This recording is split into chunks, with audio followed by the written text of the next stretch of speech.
Kaira kalagane ni kano kankusabe olamuse kubatuuliriza omusomesa waife olunaku olwaleero sekalamusa kubatuuliriza. Assalamu alaikum wa rahmatullahi wa barakatuh.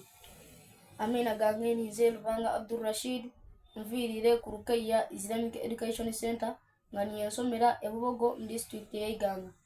Era nsoma kya mukaaga oluzungu oluwarabu ndijja kyamira kya musanvu omwaka guno insha Allah. Olijja kutusomesa kuki? Musomo gwaife galijja kuba ntulingako kubanga al-qalbu salim, omutima omulungi, emitima gyaife okubanga tugirabira tutya, emitima gyaife tugirongosa tutya mu bantu kubanga tuba abalungi. Assalamu alaikum wa rahmatullahi wa barakatuh. Wa alaikum assalam wa rahmatullahi wa barakatuh.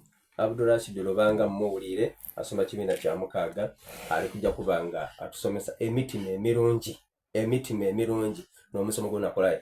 Nawe nalamusa kubatuuliriza. Assalamu alaikum wa rahmatullahi wa barakatuh. Wa alaikum assalam wa rahmatullahi wa barakatuh. Zamina gange ndetebwa Ngobi Urwa. Nasomera ku Rukayya Islamic Education Center. Abona abaana b'onakolayo bajja okubanga ate batusomesa ku olunaku olwaleero. Seka kanso nalamusa kubatuuliriza alesa abakulu abo.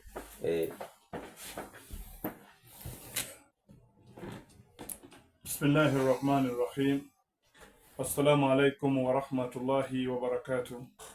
Abatuuliriza banaife kambete ba customer ba NBS amaina n'eddoboozi ndetebwa Muhammad Abubakar Tenywa wa Kinyankali. Yes sir. Director wa Rukayya Islamic Education Center, eisomero eryaganibwa Eiganga ku luguudo oluva Eiganga okugyekaliro kilomita 6.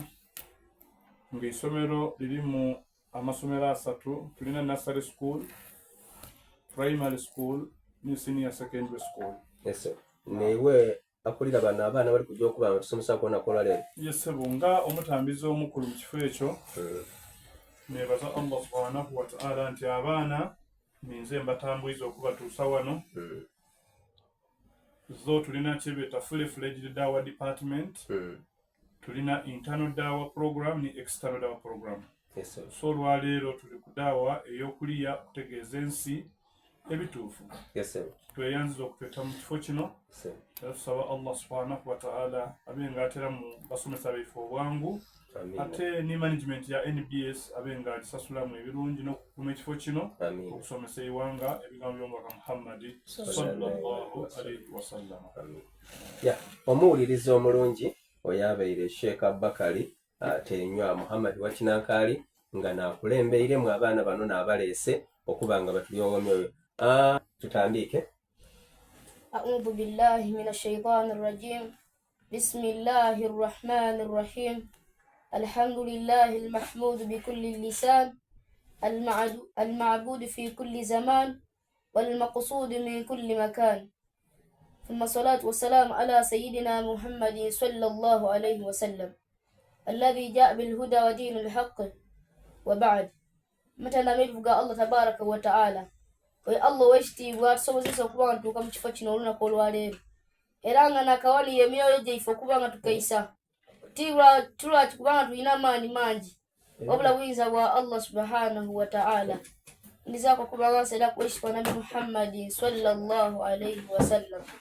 Yatwila n'eddiini y'Obusiraamu yagisomesa yaginonola baba nga bamponereza bamukola buli kimu iwe ky'eddiini nti kibi wabula yasigala ku la ilaha illa Allah Muhammadur Rasulullah. Saba Allah musiime ne baswahaba be gye baziikibwa. Al-mawdu' omusomo gwaife gujja kuba ntulingako olunaku olwaleero okujja kuba ntambulira ku al-qalbu salim, okuba ntulongosa emitima gyaife okuba emirungi, emitima gyaife okuba nga gitya Allah subhanahu wa ta'ala, okuba n'emitima nga giri mu taqwa, okuba n'emitima kwegamba tulimu empisa eriwa Allah subhanahu wa ta'ala. Allah akola mu Qur'ani nti inna fi dhalika la dhikra, nti mazima mu Qur'ani mulimu ekyokwewulirira oba ekyokwega. Liman kana lahu qalbun, eri oyo Allah gwe yawa omutima, au alika sam'a, oba oyo alina amatu agawulira, wa huwa shahid, najja kuba omudulizi.